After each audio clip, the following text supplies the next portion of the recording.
По неколку месечна полемика во јавноста и во стручните кругови за лекот кој влева надеж кај болните од COVID-19 и вермектинот, најверојатно по празниците ќе се најде во рафтовите на аптеките во Македонија.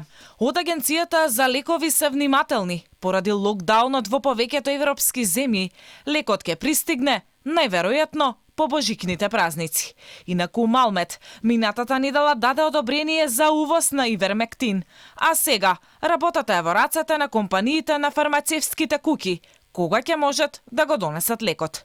Лекарите уверуваат дека досегашните сознанија за лекот немаат посериозни несакани дејства, но препорачуваат да се дава на рецепт издаден од матичен лекар. Несакани ефекти се стварно ретки и е користен до сега, што прочитав податок, мислам дека на 3,5 билиони луѓе е веќе испробан лек. Значи, се дава за шуга конкретно леков, а и кај кучиња се користи во ветеринарната медицина за паразити.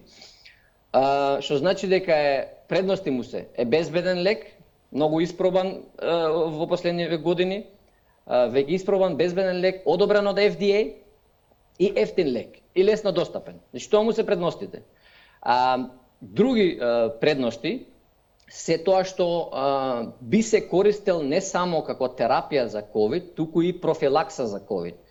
Дали pre-exposure или post-exposure профилаксис. Значи, дали пред да сме биле во некој ризик контакт, да се зима лекот како заштита, например кај здравствени работници кои што сега го стапат во контакт, или пак откако сме стапиле во контакт. Ивермектин влезе и во протоколите на пулмологија, што ќе важат и за ковид центрите во интерните клиники. Овој стари ефтин лек, според стручните лица, ќе значи скратување на време траењето на болеста и спречување на смртноста. Македонските граѓани досега го набавуваа лекот од соседна Грција и Бугарија, каде една кутија чини околу 20 евра.